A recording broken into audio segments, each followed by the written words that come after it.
Bonjour et bienvenue dans le jour 10 du calendrier de l'Avent Self-Love. Je te souhaite de débuter cette journée de la meilleure façon qu'il soit.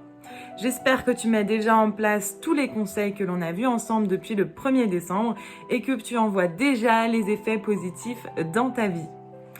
Aujourd'hui, nous allons parler ensemble de l'importance de ton environnement pour ton développement personnel. Lorsqu'on a abordé ensemble les domaines de vie, j'ai intitulé l'un d'eux environnement.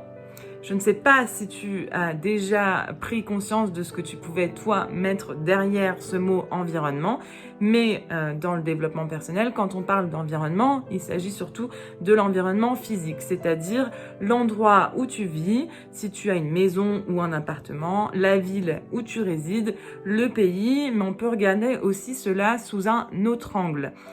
Soit ton entourage, les informations que tu regardes et la façon dont tu nourris ton esprit. Rappelle-toi bien que nous sommes la somme des 5 personnes que l'on fréquente le plus. Et lorsque tu cherches à évoluer personnellement, il est important, comme j'ai pu le dire dans une autre vidéo, de mettre de la conscience sur tes actions. Mais il est également nécessaire de remettre de la conscience sur ton environnement et la façon dont tu nourris ton esprit au quotidien.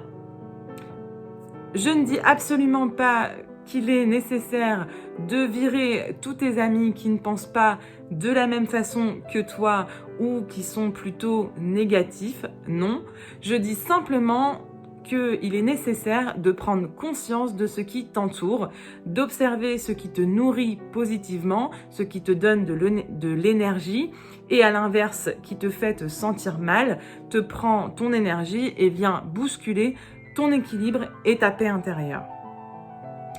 Au-delà des personnes qui t'entourent, tu peux également choisir les informations que tu regardes, les personnes que tu suis sur les réseaux sociaux, les vidéos que tu regardes sur YouTube.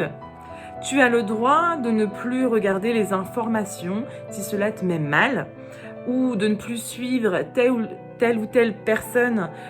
Si chaque fois que tu vois des posts 100% parfaits, tu culpabilises de ne pas avoir ou d'être ce que ces personnes montrent sur les réseaux sociaux.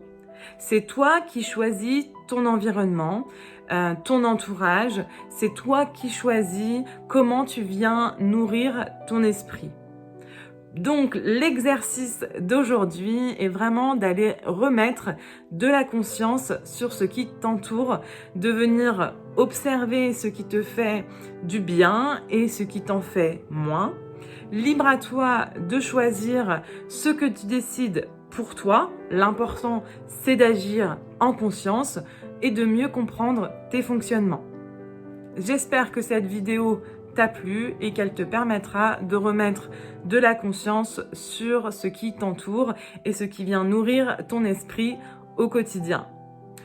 Si ça t'a plu, évidemment, like, commente, partage cette vidéo. Moi, j'en serais ravie. Et on se retrouve demain pour une nouvelle vidéo. En attendant, on avance ensemble vers des relations plus saines et plus sereines envers soi-même et envers les autres. Je t'embrasse, à demain!